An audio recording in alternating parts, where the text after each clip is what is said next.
Hello buddy, Crow back again with another pickup video, and it's actually been quite a long time since the last pickup video. It's been since, I think September was my last pickup video, and the reason for that is because I was kind of thinking I wasn't going to do pickup videos anymore. What happened was a couple weeks ago, Metal Jesus Rocks put up a pickups video. It was 40 minutes long, and I watched the whole thing, and I typically enjoy watching pickups videos.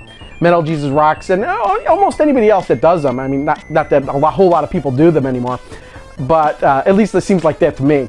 But the reason I like watching them is because it gives me, an idea of games I may have not heard of, or it's like, oh, I should hunt that down. I should put that on my to find list. So that's what I'm going to be doing here. So let's start with the pickups.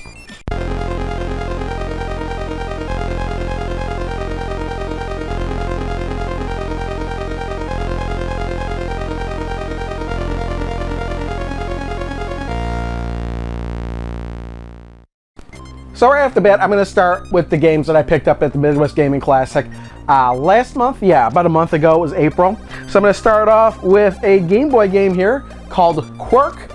And the reason I bought this was it was damn cheap. I think this was $2. But I remember way back in the day in the video game magazines, I remember seeing ads for this game. And this is actually a really good puzzle game.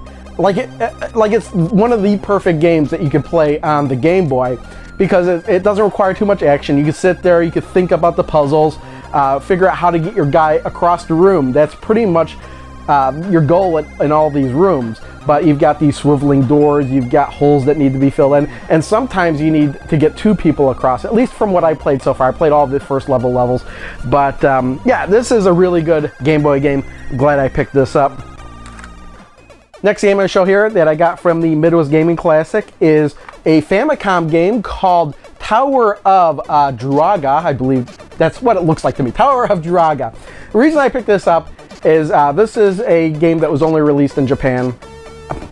Whenever I see Namco classics or soundtracks or something like that, there's always something that has to do with the Tower of Druaga in there. Like they'll throw in Pac-Man, they'll throw in Galaga, they'll throw in Dig Dug, and then occasionally you'll see something in these games like Ridge Racer that has to do with the Tower of Druaga. I believe this wasn't too much. This is either $5, $6, $7, something like that. So I picked it up not really knowing much about it.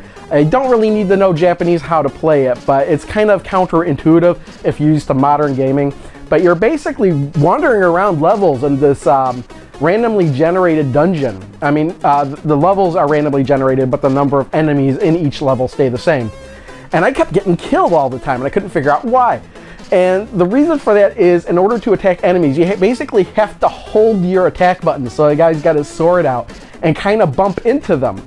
But it's got to be just right, because if that sword doesn't touch them, you're going to die. I think Namco considers this one a classic, even though it was never officially released in the US. And that's actually the type of game I'm looking for my Famicom collection. So there we go, Tower of Druaga. Okay, next up from the Midwest Gaming Classic for just a few dollars. For the Super Famicom, I picked up a game called Rushing Beat. Now this game was actually released in the US, but it was released under another title called Rival Turf. And that game always sticks out in my mind because it has one of the worst box arts for games I've ever seen. So just because of that, the game always sticks out. But this is the Japanese version. It has some subtle changes from the US version. I think the intro is different. The ending is different. One of the characters in the game was originally white in the Japanese version, and they made him black for the US version. So changes like that. So and this was again like $5.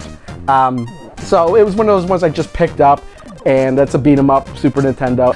This wound up being a classic in Japan. I believe they got sequels, and I think we got those sequels over here too, but they all got name changes. I wouldn't say hunted down, but if you run across it for really, really cheap, you could do much worse than this. All right, again at the Midwest Gaming Classic, this was a game I was actually looking for, and that's Burnout Revenge for the Xbox 360. Burnout Revenge isn't my favorite Burnout game though. My favorite is actually Burnout 3. There's a bunch of things they did in this game that were kind of off-putting to me. The first thing they did was traffic checking. That's what they call it, traffic checking. And that just means you could plow through traffic. as long as it's going the same way you are. That just kind of throws me out of the element of the game.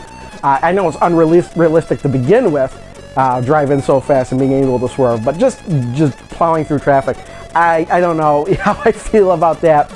Plus, one of the reasons I like Burnout 3 so much is the crash mode. Me and my friends played the crash mode all the time. They did a bunch of tweaks to the crash mode in this. To me, it's kind of a downgrade. It's not as strategic as Burnout 3. So, but yeah, this is still a really fun game, especially in high definition on the Xbox 360. All right, last game I got from the Midwest Gaming Classic Demishoff here is Godhand for the PlayStation 2. Now, this was a game actually people had been telling me to get for some time, and it was $47. So this was the most expensive thing I picked up at the Midwest Gaming Classic. But is it worth it? I'd say yes. This game is kind of crazy. It's kind of a little bit funny. I didn't play too much into it. It's kind of ridiculous in its difficulty, especially in the controls, because the game doesn't control anything like modern games of today. But yeah, it's a really weird fighting game. Some of the special moves, you have to pull up a menu to select that move. Demons coming out of people after you defeat them.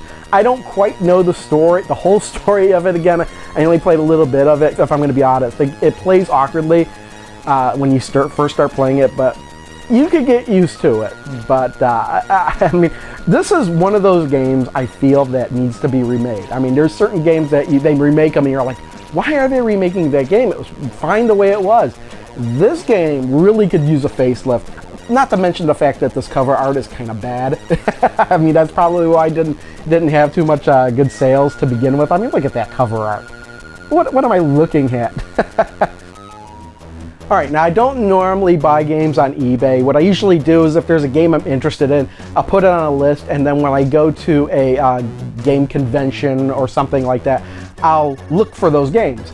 And but this one, I don't think I was gonna find at any convention or anything. And this is Rhythm Tengoku for the Game Boy Advance. I actually went on eBay and I spent about $23, $26 to get this game, cartridge only. Rhythm Tengoku is the game that Japan got that US never got, but we got the sequels, Rhythm Heaven on the Nintendo DS and Rhythm Heaven Fever on the Wii. And I like those games. I'm not great at them, but I like those games. And when I saw footage of this game, I was like, yeah, let me get this game. Even though the whole game's in Japanese, it really doesn't stop you from figuring out the game yourself. It's a little bit harder if you don't know Japanese because it tells you what to do, but in Japanese. But, trial and error, you could pretty much figure it out yourself. But it's a really fun, just rhythm game. Usually you're just tapping the A button to do things. Sometimes you're using the D-pad, but nothing too intense, nothing too complicated where you can't figure it out. So yeah, Rhythm Tengoku. If you're interested in rhythm games, this is really one to find.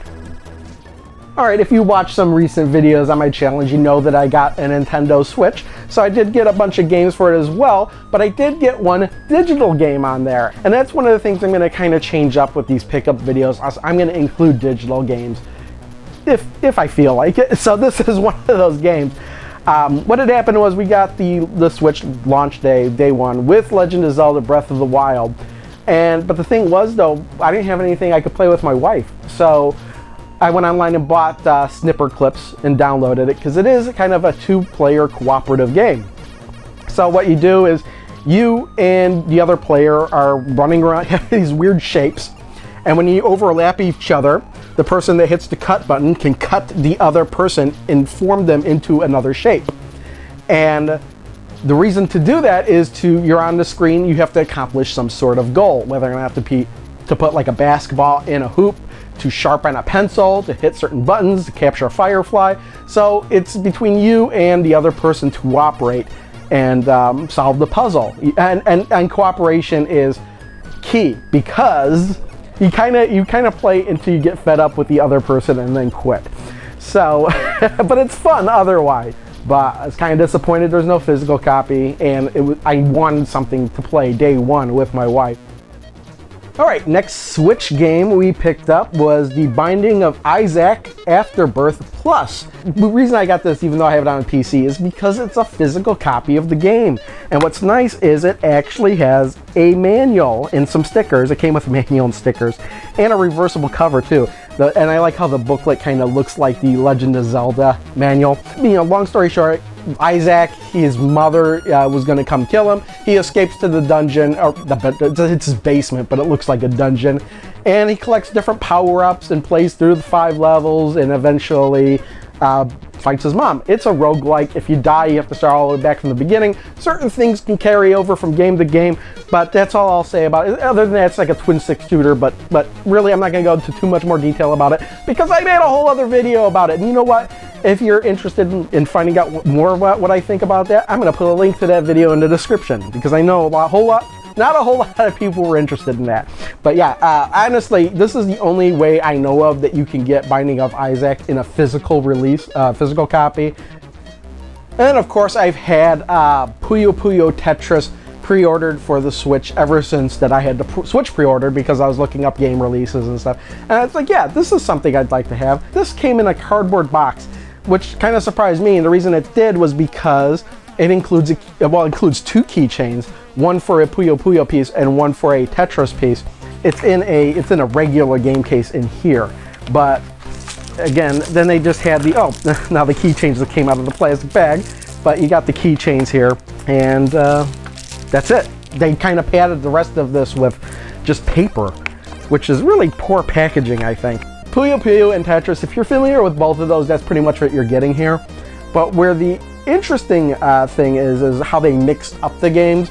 So, you know, you could be switching back and forth between playing Tetris and Puyo Puyo, or you could be playing with the pieces combined together. These are good games, but honestly, I get bored of them way too quickly. There's a whole bunch of different modes, but to me, the one I like the most is the one where it keeps switching back and forth between Tetris and Puyo Puyo. But my wife really likes this game, and I'm sure we'll be playing this more often than not in the future. Alright, next game I got for the Switch is Mario Kart 8 Deluxe. And what's funny is that this is a game I was kind of really looking forward to playing on the Switch, despite the fact I already had Mario Kart 8 on the Wii U. For some reason, it was one of my favorite games on the Wii U, and I played it a lot online. For some reason, I just kind of stopped it. I even bought all the additional content for it on the Wii U. Now, this actually includes all that additional content. So, you know, this is kind of why I don't like downloading digital content, is now that I have this, which is the better version, and I can't see myself playing the other version again, I could take that game and kind of give it to somebody that has a Wii U that doesn't have Mario Kart 8. But unfortunately, they're not going to get downloadable characters and stuff. And even if I do that, then I'm stuck with that digital content that I can't use anymore unless I get another copy of the game. They did do a bunch of tweaks that I think are really good. Like they added the addition of another boost. Like it was called the Ultra Mini Turbo. The load times are a bit quicker. The graphics, to me, are noticeably different. All of the characters are unlocked from the get-go in this, except for a bonus character, which I think is just a color change of Metal Mario. You have access to almost everything, but still, if you go and play like the Grand Prix and stuff like that, you'll earn the coins, and you'll still have stuff to unlock. They added back in the battle modes that I haven't really played yet, but the battle modes, the balloon battle that has been in like every Mario Kart game, but for some reason disappeared in 8, they at least brought that back. There's more arenas to battle in, but again, I'm not really interested in doing the battles. For some reason, I like doing the races more. So I did play this online a bit, and I did go through and play a lot of the Grand Prix. If you have a Switch, I think this is one of the games you have to get by now. Honestly, Mario Kart 8 Deluxe, you can't go wrong with it. I've got a whole stack of PS4 games, and I'll try to get through them pretty quickly.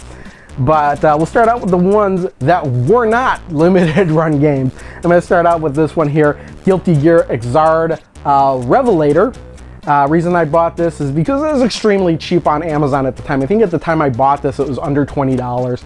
And it is the kind of the sequel to Guilty Gear Xrd Signs, which I really enjoyed as well. So I figured I'd get this. Honestly, I don't really know exactly what the difference is between Revelator and Signs.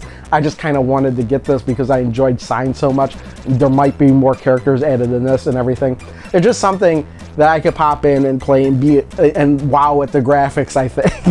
It does play good too, but yeah, this is just one of those crazy fighting games that I've seen since the first version that was on the PlayStation.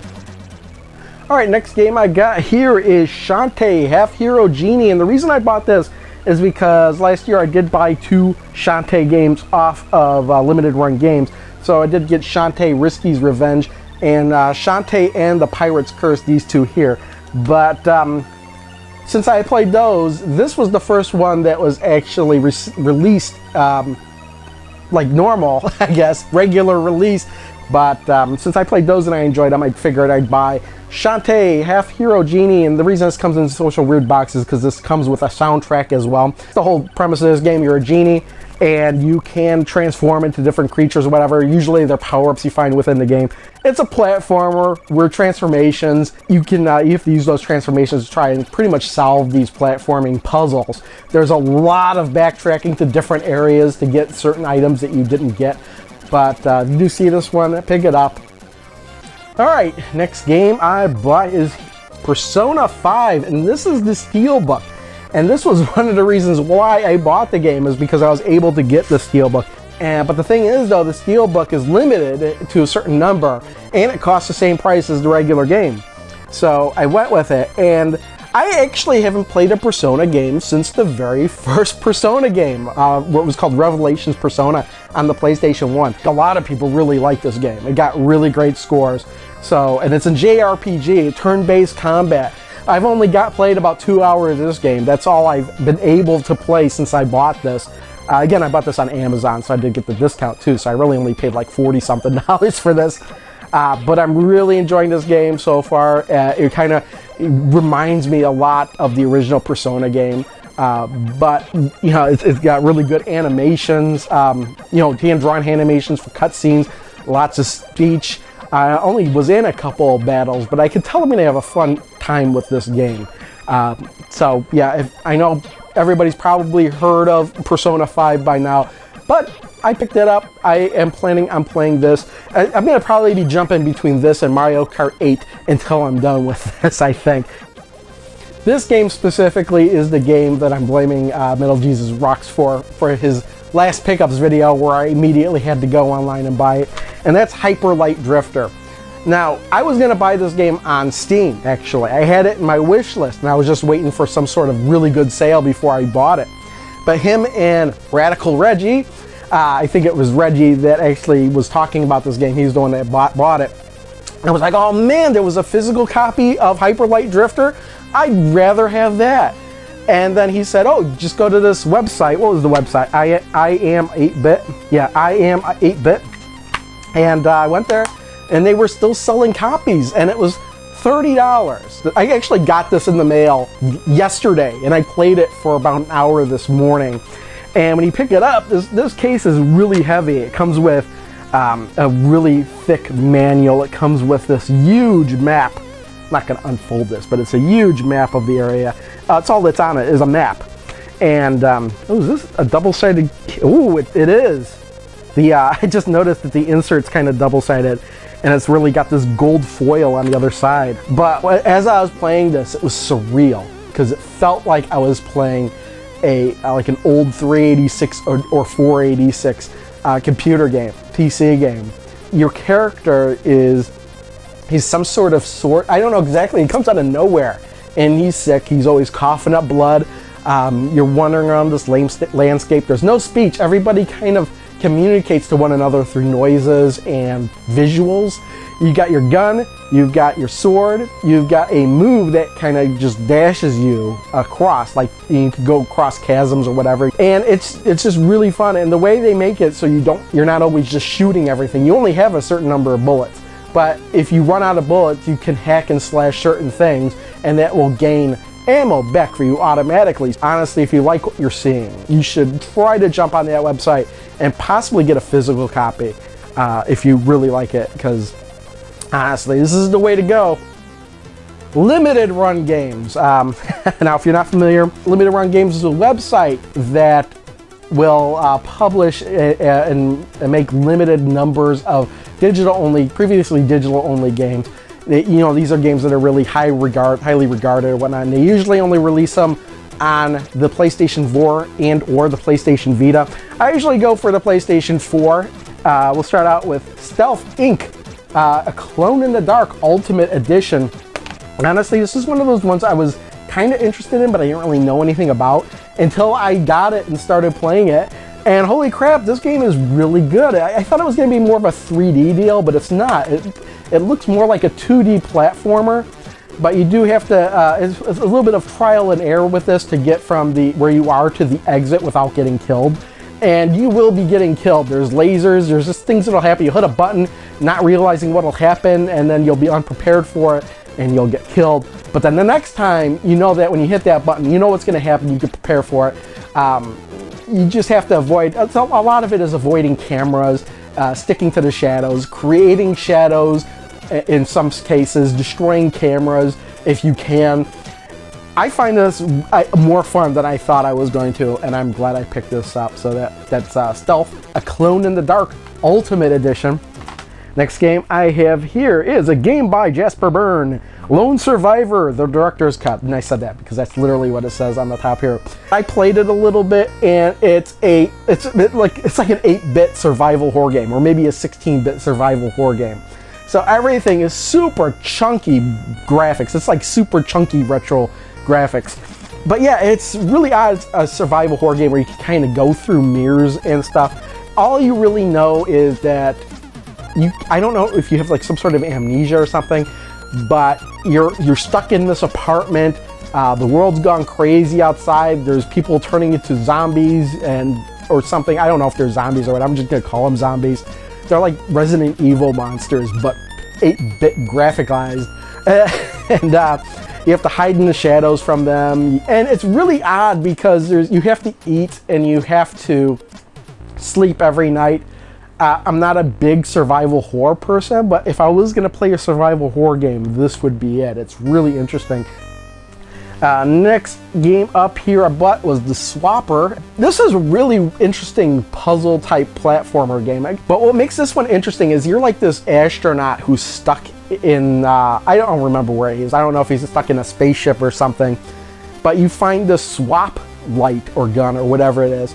And what you can do with it is you can make clones of yourself. You can make up to 4 clones of yourself. You could kind of create them wherever you want as long as it's in range of the gun. And then you can kind of swap which guy you're controlling. So, but the thing is that when you make the clone of yourself, all the clones move with you. But, and it doesn't matter if a clone dies or not. All that matters is if you die. So what's interesting is you can make a clone and then swap your consciousness into that clone, and then you become that character. So you could do really weird things in this game, like if you fall from a really great distance, you'll die, obviously. But you could fall from a really great distance, and then at the last minute, make a copy of yourself on the ground and transfer your consciousness into that clone before your character hits the ground. And then all of a sudden you become that new character already on the ground while your old body just crashes and dies. So yeah, The Swapper, that's actually a pretty cool game. So next game I got here is The Swindle, a steampunk cybercrime caper. It kind of reminds me a little bit like Bonanza Brothers, where you're this character that breaks into a house or some other sort of facility and grabs as much money as he can and leaves. The difference is that this is like, when does this take place? It takes place in like the late 1800s, but it takes place like steampunk, the steam power kind of took over. So every day you wind up going and breaking in someplace and stealing as much as you can. But then every day you could go back to your hideout and upgrade certain things and come back later with upgrades and, maybe double jumps or a bigger bat or be able to cling to walls or do something cooler stuff. Now, I only played I don't know how often I played, but if you die too, you lose all the money that you earned for that day. So it's like a wasted day. It's a really cool game. I highly recommend The Swindle. Next game. Now this is another one that I actually had on Steam, but I really like it. So I bought a physical copy of this through Limited Run, and this is Bit Trip Presents Runner 2, Future Legend of the Rhythm Alien. I'm just going to call it Runner 2. Captain Video's the guy you play as, but there's lots of other unlockable characters as you play. And you're basically just running through the level. You have to either jump, dodge, kick, run around circles or whatnot, just to get through all the way through the level. And everything is almost pretty much time-based in rhythm with the music. So there's a certain rhythm to it. Yeah, I highly recommend it. And if you're on Steam, I'd say get it. You know what's funny is I think I even had this on PlayStation 4 too, when I used to have PlayStation Plus. So this is just one of those games that's everywhere before getting a physical release. Next game here, Peng Adventures Limited Run games. Now, if you're in the US like me, you might know this better as Buster Brothers, because I remember there being Super Buster Brothers on the Super Nintendo. It was a game that I never really played that much. I think there was an arcade version of it too. I don't know if the arcade version was called Peng Brothers or not, but this is just a really simple one-screen game where there's just bouncing balls all over the place, and you have a harpoon, and you have to hit the balls, and when you hit the balls, they split in half, and then they split in half until you finally get rid of them, and the goal is just to clear the whole level before the time ends. Sometimes the difficulty is just being able to avoid all the balls, and sometimes the difficulty is trying to get rid of them all before the time runs out. This does have manual and stuff in there, so yeah, nice to have physical copies of things. And then finally, the last limited run game I bought, most recent one I got this one earlier this week, Flint Hook, and this is a really cool game. Again, it's kind of reminds me, it's like a roguelike, kind of like Binding of Isaac, in that when you go to raid the ships, you raid as long as you can before you die.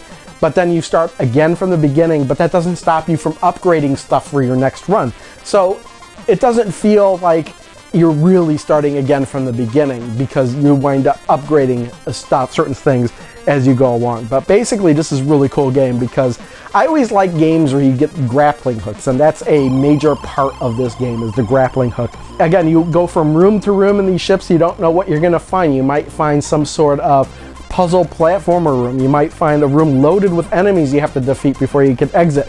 You might find treasure. You might find somebody selling stuff.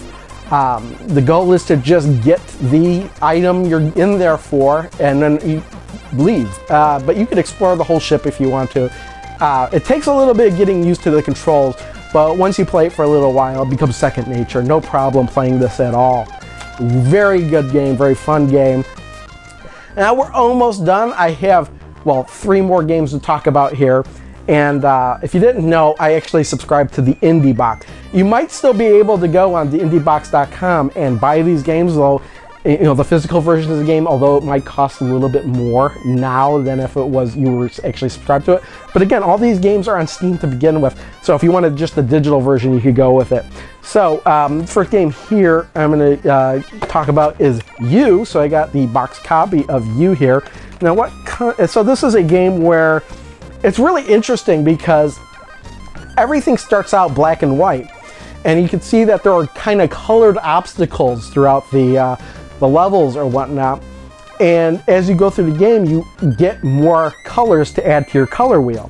So if you encounter like a blue bricks that are in front of a wall or whatnot, and you have the blue color palette, if you make the color palette blue, the whole background changes blue. And what happens is that blue wall dissolves into the background, allowing you to pass. But that's the whole premise of the game, and I'll let you watch the footage while I kind of open up this box and kind of show what was inside here. You get the game itself here. All these games include a case, and they include a game and a soundtrack in there, usually, at least all the ones I've gotten so far, and a manual. But we got this little Rubik's Cube thing here. You got this little plushie, and then you got this little standee of You and the color wheel. So that is really cool there. All right, so that was You. And next I'm going to talk about another game I got through Indie Box, and that is Typo Man Revised. And what's interesting is that Metal Jesus Rocks actually put this as one of his top 10 indie boxes. Not necessarily for the game, but what's included inside, and I will show that shortly. But this game itself reminds me a lot like that game Limbo, where you played that kind of character that really couldn't do much, but he had to avoid all the dangers of the world as he progressed. This is pretty much the same thing with the added twist of letters showing up on the screen and having to spell things out to affect the world. For example, there are platforms in the game, and oftentimes there'll be the letter N next to the platform. Well, if you can find the letter O and push that towards the N, you'll spell the word on, and that'll turn on the platform. So it's actually a really cool game with a really cool concept.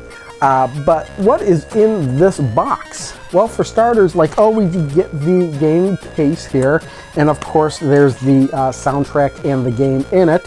But there's only one other item really in here, and that is this stand with the pen. Put that together, and you get something that looks like this, so it's pretty damn cool. There's Typo Man with the pen.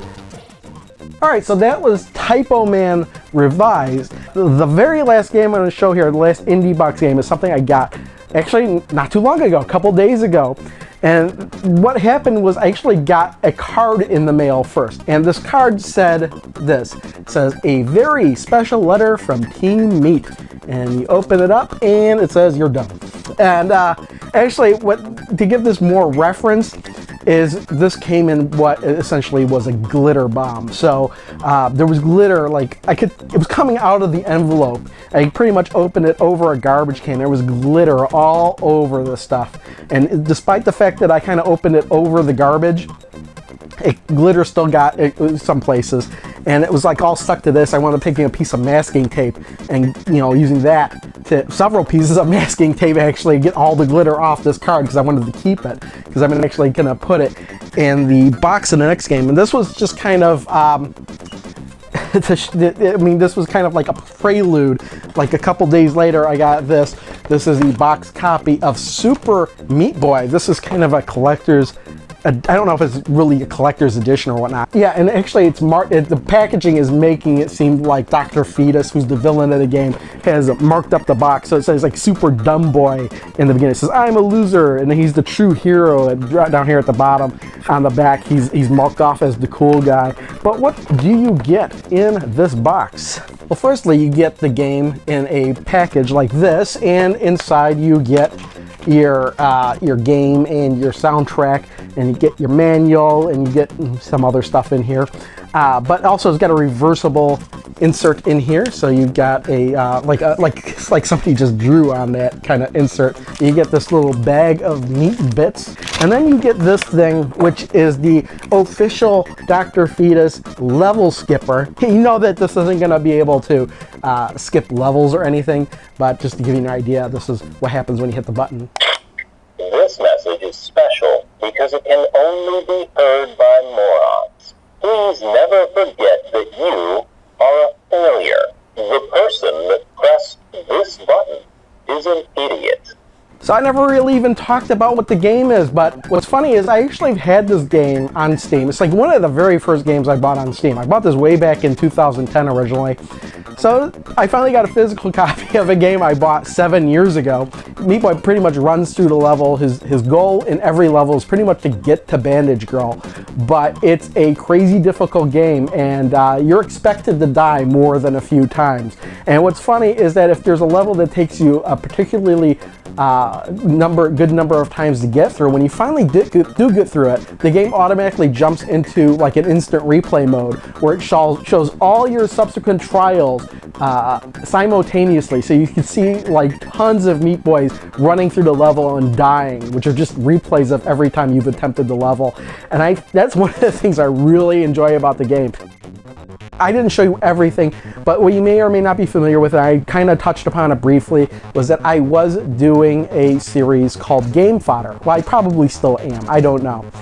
But when I kind of decided I was going to stop doing pickups videos, I decided, I still want to talk about games. So that's why I kind of did this Game Fodder thing, where I was like, okay, I could just, put up footage of the game and kind of talk about it, kind of like how I do in the pickups videos, and it would just be one video per game. Now, these videos are oftentimes getting way less views than I thought. Like the one I did, there's one I did where I did it months ago and it's only got 58 views. I'm like, how is, I'm just shocked. So I was thinking, you know, since people are not really watching those videos, I'm gonna go back to doing pickups videos. There's games that I've picked up that I've done in this Game Fodder series. So I'm pretty much gonna end the video showing games that I've picked up this year that I've already made videos on. And if you're interested in what I have to say about those games, go watch those videos pretty much. And I'll put a link to all those Game Fodder videos in the description. So if you see something, there's only about 5 games that I've picked up this year that I've already made videos about, but honestly, the view counts are so low. Chances of you actually watching these videos are quite low. So unless I specifically say, you know, hey, go watch these videos because I'm talking about the game here. So that's what I'm going to do here. I'm going to end the video. We're going to show some games that I have other videos for, and we'll call it the video. All right. Thanks everyone for watching. See you all next time. Bye.